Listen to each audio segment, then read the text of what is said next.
this sound, stick with this.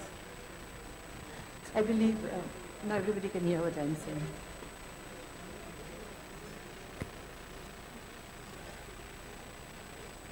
What is that? That's also part of it? What's happening? The mic is... Want you to talk from there? Technically challenged person. ये ठीक touch करना चाहिए क्या? ठीक है? Loose लग रहा है ये.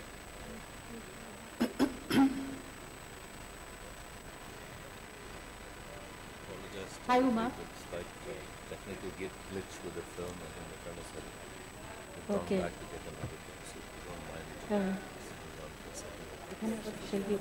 Shall we just wait? How, I can. embarrassing if you speak of it. What's the best?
Ladies and gentlemen, with apologies for the delay, I would like to now hand over to Malashri Lal to begin the session.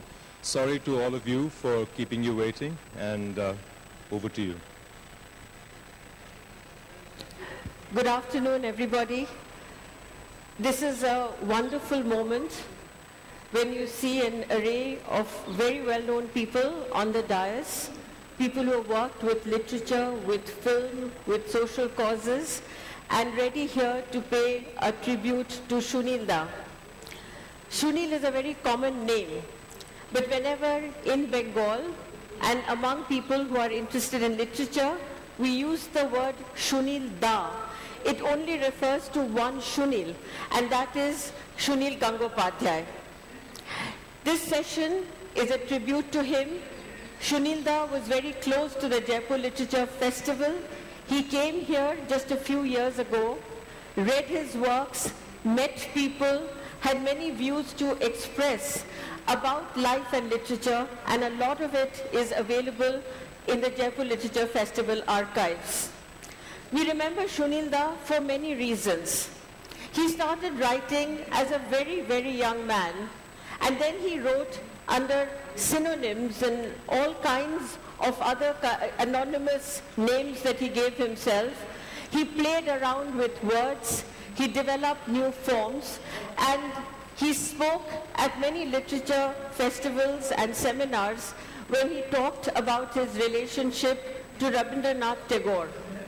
Shunilda began his life as a rebel against the tradition of Rabindranath Tagore, and he said that he felt he wanted to get away from the classicism of Tagore.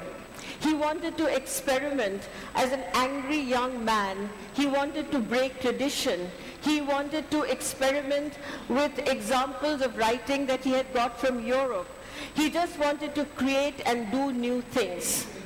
What I would like to particularly present at this session is the diversity and variety of what Shunilda had to offer to the world of literature. One of his most famous novels is Sheishomai, and in it he talks about social change, the reform movement in Bengal, how it was so difficult to break the class barriers, the religious barriers, the problems of integrating people within a society, and the manners in which social reformers like Raja Ram Mohan Roy or Vidyasagar came into the picture in Bengal and tried to change the attitudes of the people. What we have for you towards the end of the session is a little film about Sunil Gangopadhyay. But before we come to that, I have this wonderful panel of speakers who will read from some of Shunilda's works and also offer their tribute to Shunilda.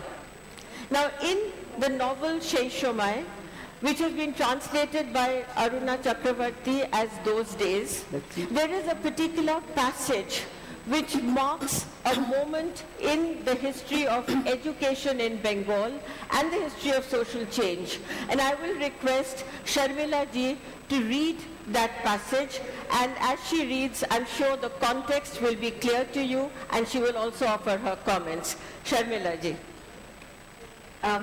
But before I read it, this is my first trip to Jaipur, and I think it's so wonderful that the first time I'm addressing the audience here is about Shunil Babu. And as all of you know, and I hope all of you know, that he's the definitive poet of our time, and he wrote in those very turbulent times, in the backdrop of Nakshal movement and student unrest, and his poems meant so much. It became a kind of mantra and inspiration to the voice of youth, to the youth of Bengal. And while he was writing all these things, striking modernity and becoming the contemporary voice, he felt suddenly, where does this time come from? Because to understand today's time, we need to understand where we came from. So as a historian and a researcher, and doing so much with the language, he went back and he tried to understand 19th century, and then before that, 19th century, and then the Renaissance after that.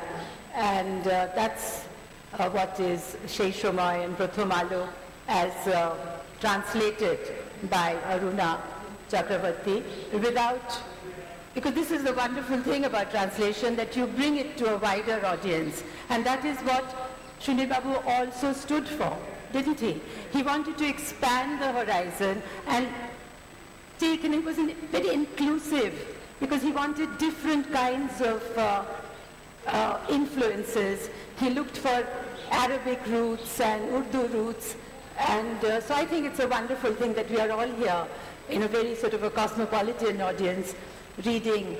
So I'm going to read something from Sheishomai, which is called those days, and you will understand a little bit about those days.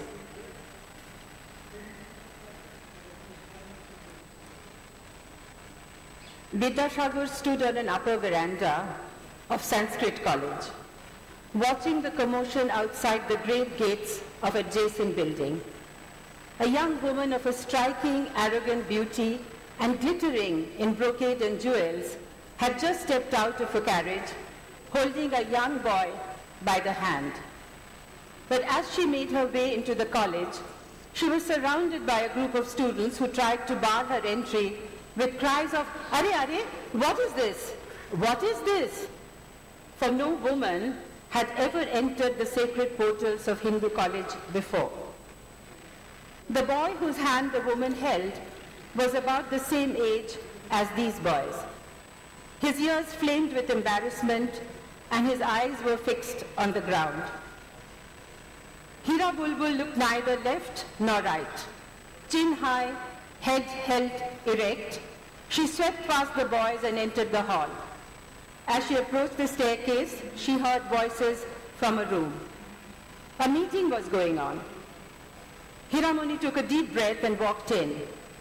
The members looked up, startled at her entry, and she had the satisfaction of seeing quite a few jaws hang in dismay. "You know me, gentlemen," she began. She could complete her prepared speech, but before she could complete her prepared speech, a member of the board, a native, cried hastily, "Are, are, who let her in? Where are the Darwans? Ram Pahel? Brijwasi?" "My name is Hira Bulbul. Can a Darwan lay hands on me with so many gentlemen present?" "Let us hear what she has to say," an Englishman said peaceably. "Please take a seat, madam." "Are you suggesting, sir," another native member, an exceedingly eminent personage, asked coldly, "that a woman as low and depraved as this one should dare sit down before us? Is it not enough that she pollutes the air of this venerable institution with her presence?" Hiramoni fixed her gaze on him and held his eyes for a long, long time. Her lips smiled, but her glance conveyed the clear threat that, if she wanted to, she could burst into speech any moment. "Ogo Babu, don't you know me? Have you forgotten the nights we've spent together, cuddling in my bed?" But Hiramoni did not say a word. She turned the enigmatic smile. She turned the same glance to the faces of the other four, and an enigmatic smile lifted the corners of her mouth. The Englishmen on the board perceived the dilemma of their native compatriots and found it diverting. "We don't understand your attitude," they said. "The woman is a Hindu. Why should her son be denied admission? A prostitute's son? What religion or caste can he claim? Who knows who the father is?" "I know," Hiramoni said. Her eyes rested on the 5 faces. "Shall I give his name?" she asked softly. "Will that be proper under the circumstances?" "But I will, if you press me to. Think about it and let me know." All 5 faces turned pale with horror. Who knows what the she-devil has in mind? Each one of them thought. What if she utters a name? My name. A whole story goes down well with the public. Even newspaper reporters lap it up. I'll be ruined. I'll become the laughing stock of the city. They rose as if in one body and left the room, their jowls quivering in protest. On examining the boy, Chandranath, the English sahibs were pleasantly surprised. He was exceedingly bright, far brighter than average, and very keen to learn. Deeming him fit to study in class 3, they sent for the teacher and handed him over. Hiramoni stepped out of the building with the air of a conquering queen and took her place in the carriage. That evening, all the boys of class 3 went home to find their parents in a state of agitation. Their clothes were ripped from their bodies and thrown out into the streets, and they were made to bathe in Ganga Jal. Meetings were held in Raja Radhakanta Dev's palace in Shobha Bazar, Devendranath Thakur's mansion in Jorashako, and Rajendranath Datta's house in Taltala to discuss the issue and seek redress. What was the country coming to if boys from the first families of the land had to rub shoulders with the sons of pimps and prostitutes? What would the future hold for them? This college, set up by eminent Hindus, was now in the grip of the Sahibs, and they were dictating terms. It was intolerable. The next day, the college wore a deserted air. There was only one student in class 3, and that was Chandranath. The Hindu teachers declined to teach him, but the English authorities were steadfast in their resolution. The boy had been admitted into the school, and he would be taught. As Chandranath sat huddled over his books in one corner of the classroom, a teacher, an Englishman, approached him. "Come, my boy," he said. "We shall read poetry today. Have you heard of Byron?" Chandranath rose to his feet and recited softly. "Oh, talk not to me of name great in story, the days of our youth and the days of our glory." The Englishman listened enraptured. The outcome of the meetings was that a strongly worded letter was lodged with the authorities, protesting against their decision to enroll Hira Bulbul's son in Hindu college. But the latter stood firm. Prostitutes were not born, they argued. They had been created by this very society and been nurtured for ages because they fulfilled a social need. Yet, they were rejected by the very people who couldn't do without them, and this rejection went beyond them and extended to their children. There were prostitutes in England too, but their children were not denied education. Why should Indian prostitutes be treated so unfairly? Sitting in his office on the first floor of Sanskrit College, Ishwar Chandra Vidyasagar heard what was going on next door. But it did not concern him, for barring the English lessons, he had nothing to do with Hindu college. That night, as he walked down Sukia Street on his way back home, he found himself being followed by a young woman. It was well past midnight, and a mild rain was falling. He walked away from her as fast as he could, but the woman was desperate. Running after him, she clutched his arm. Vidyasagar shook her off and walked on, but after a few yards, he stopped and turned back. She stood where she was. She was very young and frail with a tense, anxious face. "What are you doing here so late at night?" he asked. "Go home." The girl sighed. She could see his face now. He was only a poor Brahmin, a cook perhaps, in some rich household. She cursed her luck. She had wandered in the streets half the night in the falling rain, only for this.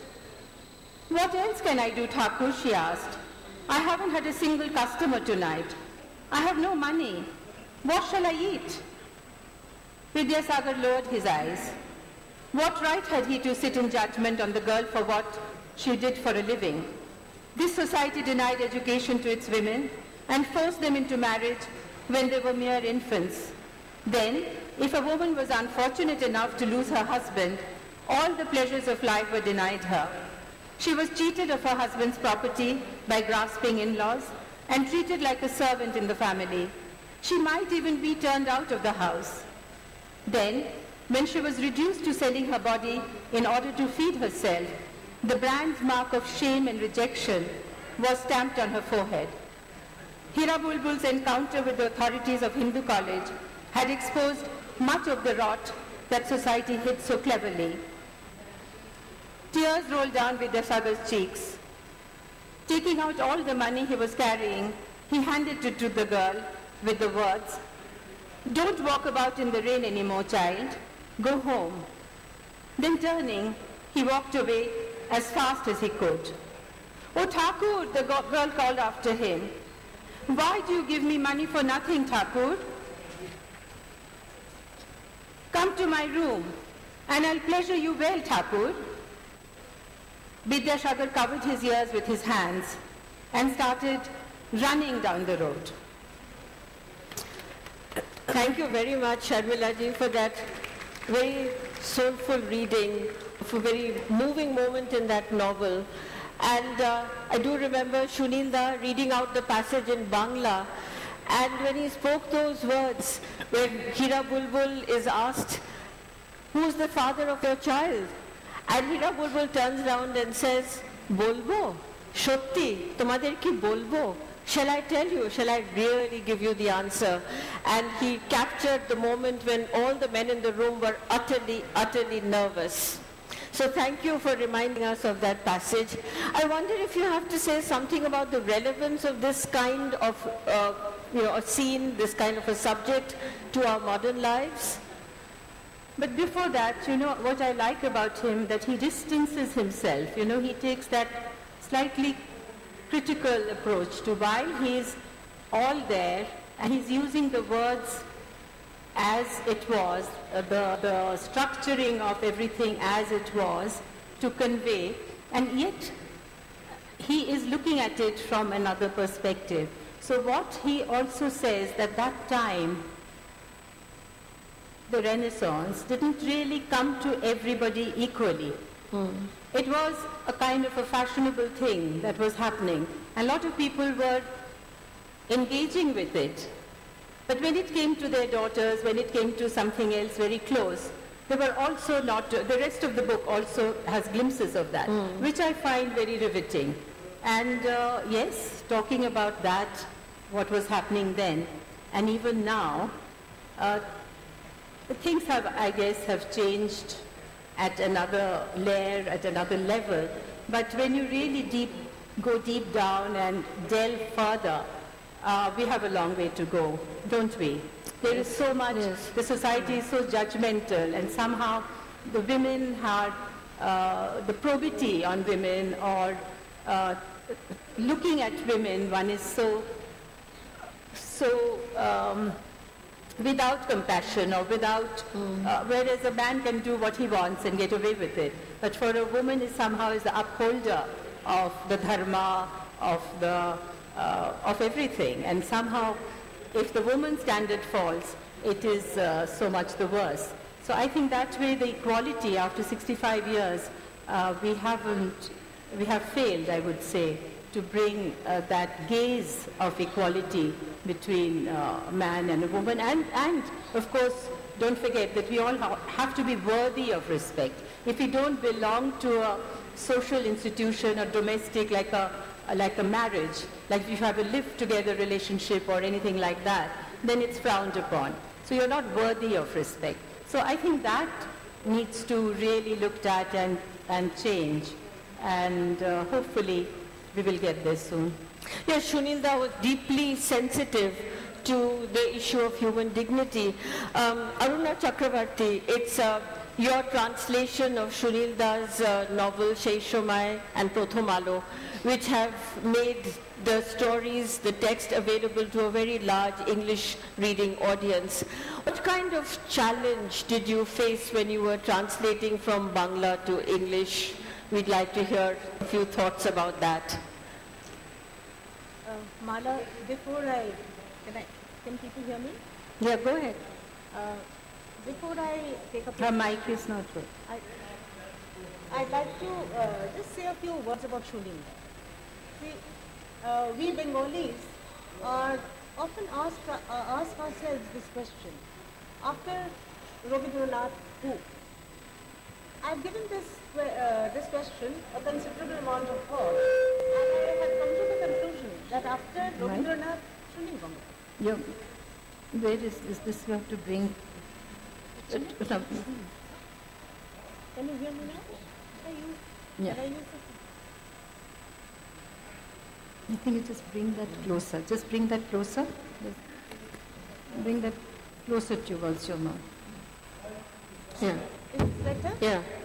This is better? Okay. So, yeah, the question that we Bengalis are practically obsessed with is after Rabindranath, who? And I feel that if one really can identify one person as Rabindranath's literary successor, it has to be Shunil Das. And that there are lots of reasons, but I'll just quickly spell out a few. One, that I don't feel any writer, though many brilliant writers have emerged, both in Bengal and in the rest of the country after Rabindranath, not one has matched the prolificity of Rabindranath, the sheer bulk and volume of his works. No one has come as close to Rabindranath as Shunil Gangopadhyay. No one has explored the number of genres that Rabindranath used, except for music. Shunil Das did not write songs. But apart from that, he wrote in 3 pseudonyms and in his own name. He practically explored every genre that Rabindranath used. And of course, the vast diversity and range of Shunil Das characters and situations and themes are a very close match to Rabindranath. So I'd like to begin with this tribute after Rabindranath, Shunil Gangopadhyay. Now to come to your question about how challenging it was for me to translate Shunil Gangopadhyay. This passage particularly was very interesting because, you know, the fact is that Shunil Das got this whole story out of a very small insert in an old newspaper. The insert simply was that on such and such day, I'm translating it in rough English, on such and such day, a boy was brought for admission to Hindu college and was refused admission because his mother, Hira Bulbul, was a woman of easy virtue. And out of this, Shunil Das created an entire 19th century ethos, a whole cast of characters, a whole story. He even brought in Vidyasagar, who is the historical character. So he was an outstanding, he had this outstanding capacity for dovetailing literature, history and fiction, of bringing in the macro and the micro vision. And as Sharmila said, he was totally non-judgmental. Now, these were some of the things that really drew me and fascinated me. As for the challenge, in this particular passage particularly, there's a lot of pathos in it, you know, deeply felt pathos. There is very strong social comment, but there is a lot of humor in this passage and varieties of humor, different kinds of humor. There's this very mocking, bantering humor of Hiranmoni, the dark, sullen, angry humor of the Bhadralok Babus of Kolkata, the dry, tongue-in-cheek humor of the British. And the most difficult component to translate was the humor. Because humor, as we know, is, you know, is kind of,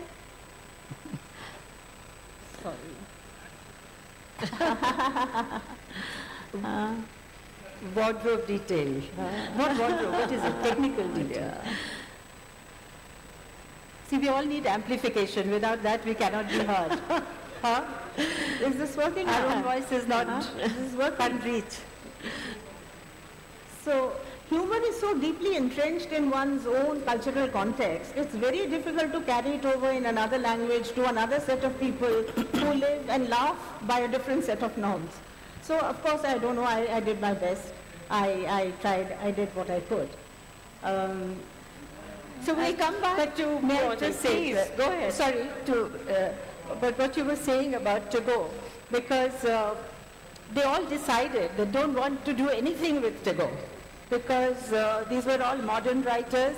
Tagore was passé, so there was Shakti Chatterjee, there was Sunil Ganguly, there was Shandipan Chatterjee, so they all decided to do everything that was not Tagore. And yet, I mean, I believe I've read somewhere that one night after a night out thing, they all went to sleep at Shandipan's house. And the whole bed was covered with books. So they sort of threw it out here and there, kicked it off really, and went to sleep. And the next morning they found very metaphorically that Rabindra Kabba Sangraha, all Rabindranath's work were on the floor. But as it happened, as he grew in stature and became a voice, they started going back to Tagore. So there was this kind of throwing him away and then engaging with him. And that's what happened throughout. So that's what I'm saying, that he never, even being sort of an American, like a communist, and everything American was looked at suspiciously, but he included that as well. So just shows that what a inclusive person he was. And you know, I mean, I'm very tempted to say just one sentence here, that if you go to Shunilda's room now, of course he's no longer there, but his room is there, all the works, all the works of Tagore are there, all the music of Tagore he kept. I mean, he couldn't live without Tagore. Yeah. He couldn't write without Tagore. It's important to hear some of Shunilda's work in Bangla, and given the fact that Shunilda had such a vast repertoire and wrote beautiful poetry, he saw himself very primarily as a poet. Amit, you have translated some of Shunilda's works. Particularly interesting is a poem, a whole series called Neera. And we've seen these translations, of course, and I'm just wondering, Sharmila, if you would care to read some of the Neera poem in Bangla and then with the English translation. You see, Mala has told me that there is very paucity of time, and these gentlemen haven't even. So it's just a paragraph. Neera is a household. Neera and Nikhilesh are sort of household name in Bengal, and this is his muse, you can call. It's a very feminine metaphor of Kolkata, as I said, this turbulent time of Kolkata, and who is very elusive and very tactile at the same time, very fierce and very compassionate, and always unattainable somehow beyond your reach. And you cannot give it any word, any name or shape, or, if you catch it, it's like mercurial, it sort of disappears. So, and at the same time, in that kind of, when you're surrounded with death and chaos, the need to have a kind of grip with, who are you writing poetry to? Who do I love? Who's going to listen? So that kind of attachment with this, and unlike Tagore, who had Krishna Kali and Camellia, and unlike Jibanananda, who had Arunima Sannal and Bonolata Sen, he had one Neera. And Neera could be from Nari also, could be. Because he would apparently, Rituparno asked him, Rituparno Ghosh, that who is Neera? No, sorry, he says, can I ask you things, but is there something that you particularly don't want me to ask? And he said, don't ask me who Neera is. Because that was a kind of a private space, something that he guarded, because he felt perhaps, that by talking about it, by touching it, you would somehow lose the sanctity. And every time, it was like an ashray, a Sahara. Somewhere you went to be comforted, right? A refuge. So, a refuge, yes. So I'm going to read from Neera, which says, Neera tumi hariye jeo na. Neera, don't get lost. But as Malashri says, that we want to enjoy the Bengali words, hope you'll bear with it. So it's a long poem. So I'll read the second verse in Bengali, and then the last verse in English, which is translated by... Okay. Let me get the last one. And he uses so many imageries, so many different, it's just like, you're really grappling with it, and yet it doesn't anywhere take away your appreciation or the words, and then sometimes she's very close to you and you're making sort of intimate love to her, and sometimes she's just disappeared. And there's so many, like as I said, that he has brought in so many other influences into Bangla Bhasha. There is Newton, there is Keats, there is French liberty, when she's putting up a sari, as a flag. So that's a reference to that. Then there is that freezing moment when she alights from the bus, and there is that, before the explosion, there is this pause, which is like Homeric, really, that Hellenic thing, when people who are killing in the name of Helen and people who are being killed. And suddenly Helen is spotted on the veranda. And then both, the person who's being killed and the person who's killing just looks at her, and then there is that pause. Even that comes in this poem. So it's really fascinating because, as you say, he was a voracious reader. So, sorry. Nira তুমি হারিয়ে যেও না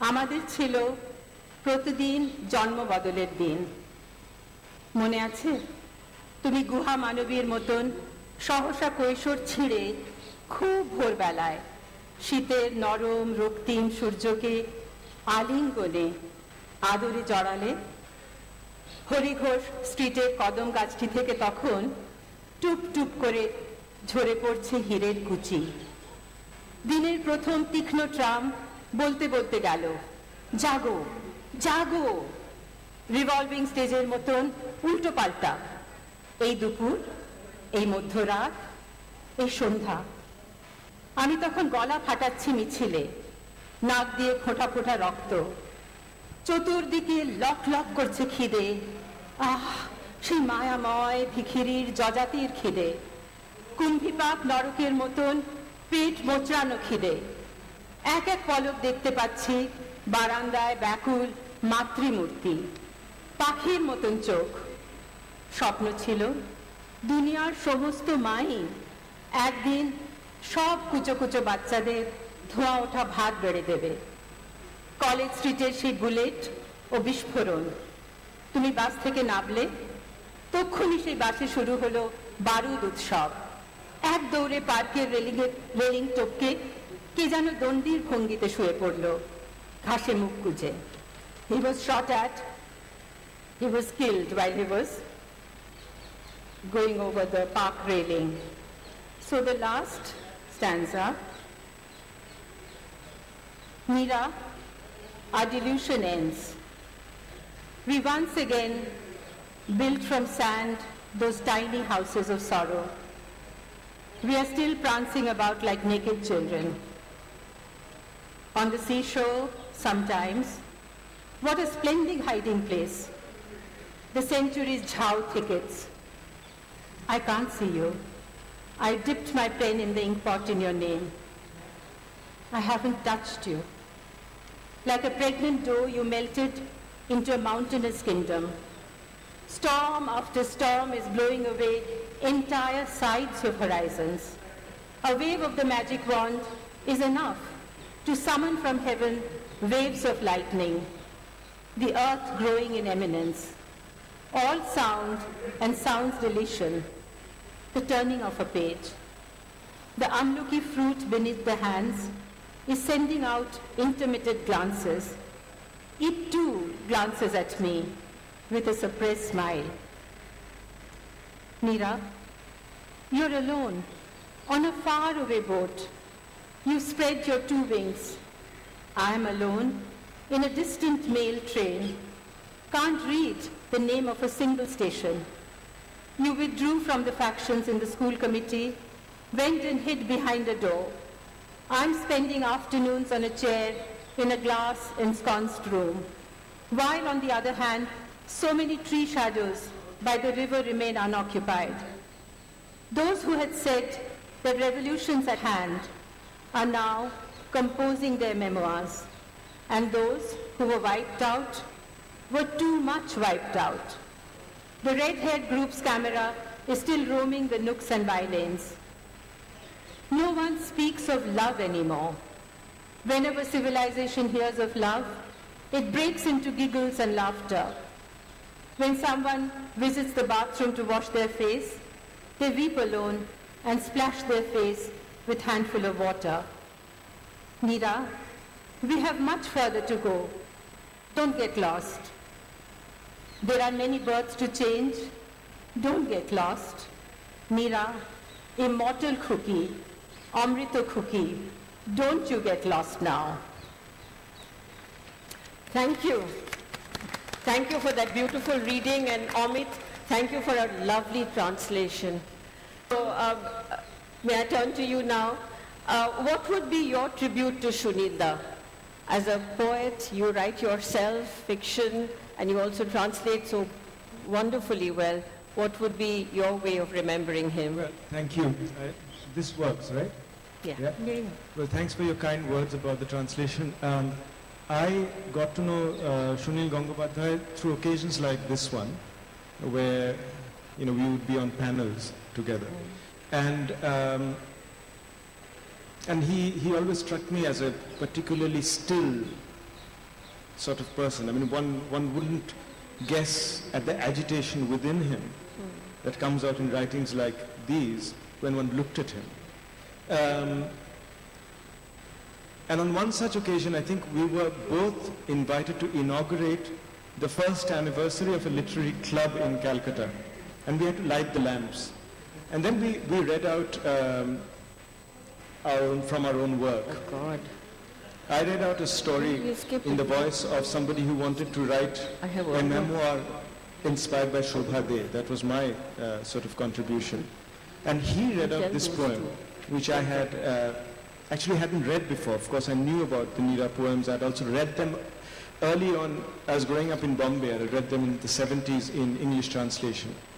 The experience of of listening to him read this poem was as of watching a film. As you said, I mean, you spoke about the visual nature of the poetry. It was like watching a film but without subtitles, because the poetry was in a particular kind of code. It was an onrush of imagery in which all kinds of things, as we even saw here now, I mean, you referred to all those allusions, but also notice board in a school, political disturbances, constellations, names of flowers, everything. And different births and different, different so many births. I mean, that is such an arresting line to begin with. Yes. So I was startled by this onrush of imagery. I felt in retrospect like Anantamurthy said he felt when he was watching The Seventh Seal in Manchester without subtitles. So I felt the same way. I thought this is a poem I want to translate. So I went back and translated it at some point. I think that he's a very, very great poet. That's where I think his real genius lies, and his whole approach to talking about events that happened in poetry through these clusters of imagery and images is quite different from his métier as a novelist, where he's into the narrative. Yes. Yeah. And as a particular kind of writer myself, I think it's that as this cluster and the juxtaposition of imagery in his poetry, which he pulls off so brilliantly, that speaks to me. With that language, yes. Yeah. So Amit, thanks a lot. I'm going to quickly move on to Arunav, because I've just had word to say that the film is ready to be shown and that we must wrap up this session by 4:30 or so. But Arunav, this is it's a very poignant moment that I recall. Shunilda passed away on the 23rd of October this last year. And it was within the period of Durga Puja, which, as you know, means a lot to the Bengalis. And there was a great deal of writing that happened that juxtaposed the events. And Arunav translated one of Shunilda's own poems. It's a very beautiful poem. And there is a line there that's very striking in your translation, which says that there is such yearning in the heart. This morning, Mahashweta Devi talked about the desire to live on, to do things. And Shunilda also seemed to be the sort of person who wants to continue living, as he says, because he wants to continue being in the realm of poetry. So Arunav, what would be your tribute to Shunilda, and what do you think would be his legacy? I think I'll just speak from the point of view of a generation that grew up with his poetry and his prose. It was rampant in Calcutta for young men to steal Shunil Gangopadhyay's poetry and pass it off as their own and woo the young women they had set their sights on. And one of them actually grew up to become a famous poet. Shunil Gangopadhyay created this whole alternative universe, as it were. A universe of the outsider, but not in a political sense. An outsider who, in classic Bengali fashion, was not quite satisfied with doing a job 9 to 5. His mind and his heart was capable of better things. So he created these worlds which his characters would inhabit. Most famously, perhaps, his character Nilohit. Nilohit did not have a job, a choice that his brother frowned on, but his sister-in-law approved of wholeheartedly. And Nilohit would disappear periodically to different parts of the country, mostly to imaginary places. One of these places was called Dikshunnapur, which literally translates into a place that has no direction, you cannot get there. And it is inhabited by other people who opted out of the humdrum existence of daily life. And there was this one character there whom he referred to as Bondonadi, who is an older woman, and inevitably Nilohit was in love, and not just in love, but also attracted to her in many different ways. And he spun this mythology on, in book after book. And for all of us who read it, we felt, yes, so what if we can't do it in our lives? At least there's an existence out there that is probably real, and it can happen for all of us. Most famously in Aranya Dinratri, which Sharmila Thakur acted in, the three boys, the four men who went there, all of them went away just with a little show of revolt against their daily existence. They weren't making political statements, but they wanted to show that there could be a different way of living. And I think he inspired everyone into thinking that it was possible. And that perhaps is why it was a shock for a lot of people to know that he was dead. Because you couldn't imagine a world in which Sunil Gangopadhyay did not exist. It was very hard to believe. Terrible shock. To live with, so much changes, because this life is continuously changing. And in that time, to be alive and to make sense of that flux and to record it so passionately. And I think that's his wonderful contribution. And to also make us see what earlier people were not, they were shying away, like a man peeing or, drinking at home, middle class Bengali gentleman pouring a whiskey at home or whatever. So that kind of thing, he made Sanskriti Adhunik, So he brought that modernity to our lives and to literature, writing with women, writing about women, the way he writes, with so much expression and words, which nobody had spelt it out like that before. He was part of a magnificent generation as well, wasn't he? You mentioned Shakti Chattopadhyay, Shandipan, Utpal Bose, the whole Krittibash. It's a very exciting generation. Yeah, exciting generation. So very much they changed the mind of it. I think what all of you are saying, and I completely agree with you, that Shunilda made it possible to live in the world of the possibilities, the possibilities of change, the possibility of being identified with other situations, other places, other people, and his deep sensitivity towards the underprivileged, the other, the disadvantaged. And I really like the word that you just used, that he lived with passion, lived with involvement. And yes, it's very difficult to imagine a literary festival without Shunilda. I sort of see him and hear him as all of us participate in this discussion. So I'll just now request the organizers to put that short film on. It's just about 6 minutes, and we'll conclude the session with that tribute to Sunil Gangopadhyay. No, I'd just like to mention one image from one of his stories in the context of the other. There's this terrific story where a bunch of villagers have marched into a city and have actually walked into the coffee shop of a five-star hotel. And they're accompanied, they're for a cup of tea, they're accompanied by a dancing bear. And the story ends with the manager and everybody else is flustered, they don't know how to deal with this. And the story ends with the bear dancing and all of them clapping. That's a beautiful Even Doolies, Dooli is like that. But the gaze of these modern men. As you can see, we can carry on talking about Shunilda.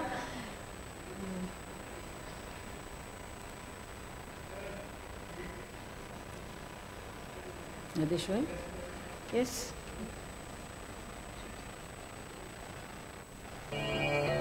How come this?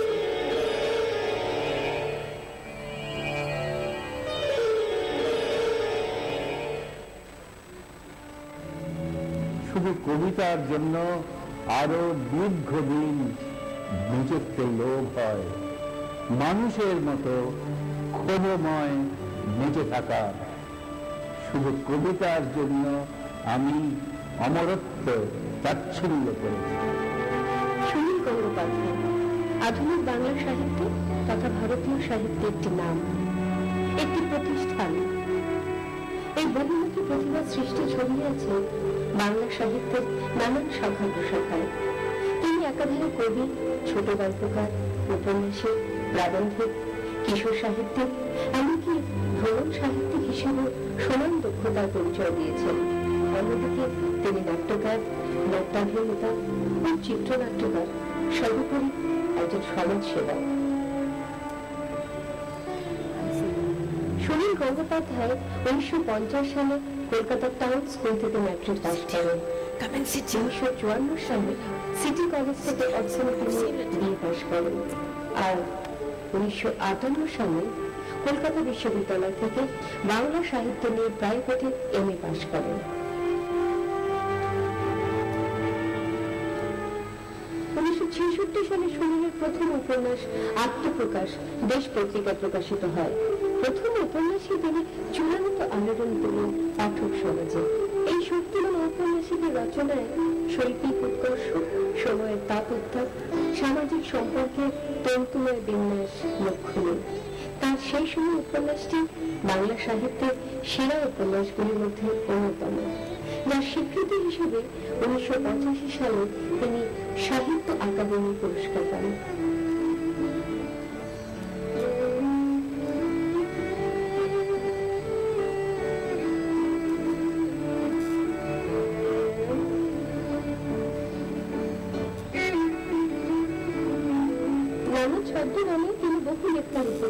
আমার মাথার মধ্যে একটা দুর্বুদ্ধি ঘুরে গিয়েছিল যে শুধু লেখালেখি করবো, অন্য অফিসে গিয়ে অন্য চাকরি করবো, তখন বিভিন্ন নামে বিভিন্ন রকম লেখা শুরু করে যাবে। একটা হচ্ছে সনাতন পাঠক, এই নামে আমি সাধারণত বই বা সাহিত্য বিষয় লিখতে, তারও আগে শুরু করেছিলাম নীল ছদ্মনাম। এই নীল নামে অনেক লিখেছি, সাধারণত ভ্রমণমূলক লেখা। আর কেউ নাম ছিল আমার নীল উপাধ্যায়। এই নামে আমি খবর কাগজে শেষ পৃষ্ঠায় অনেকক্ষণ করে বিদেশের নানান বিষয় নিয়ে লেখা লিখতাম।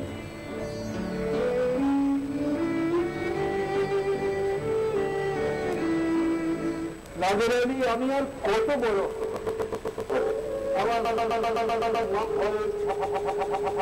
আকাশ, তুমি আমায় 3 প্রহরের দিন দেখাবে।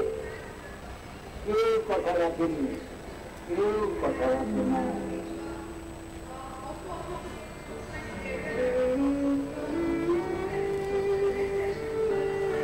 So I will read out a few lines, I think, because I'm sure most of you don't understand Bengali, so no point of reading the whole thing.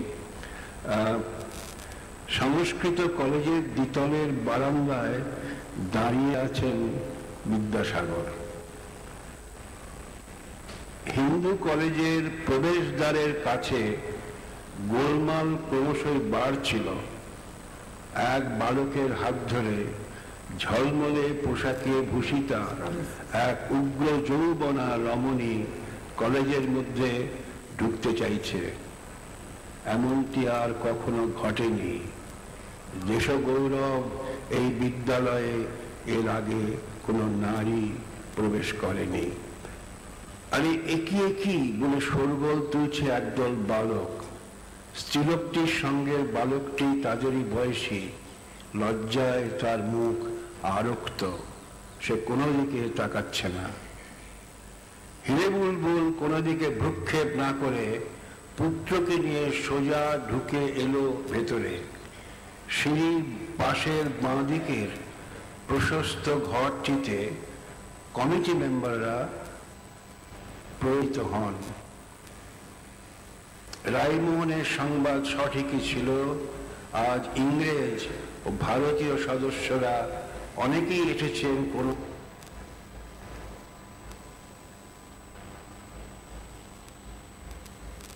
একটা সিদ্ধান্ত নেবার জন্য।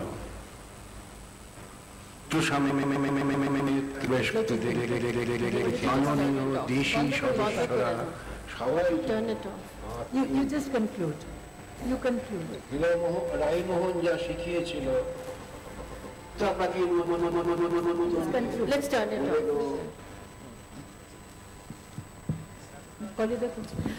Sabotaged by the Krittibash, ghosts of Krittibash. Yeah.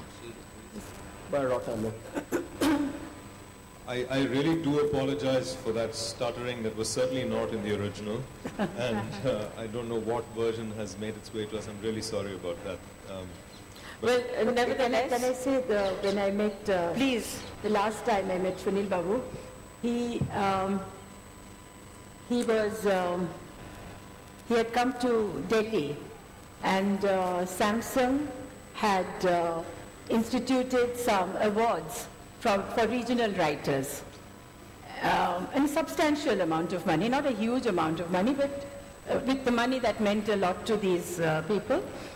And there was a lot of flack, obviously, because Kolkata, Bengal was communist run, and they said, how can you do this? You, of all people,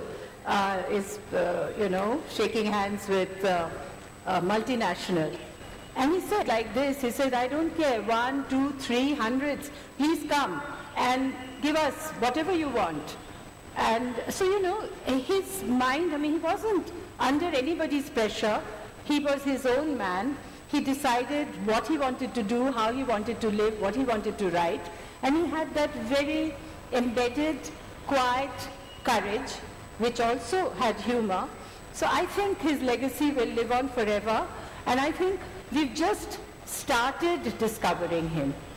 Because as is, when a person is alive, but when he's no more, I think this is a beginning. We'll learn more and more about him. And like everybody's talked about his multifaceted, diverse, prolific writing. But now his letters also will come to the fore, and we'll know more about him. So I think this is a wonderful beginning, and thank you.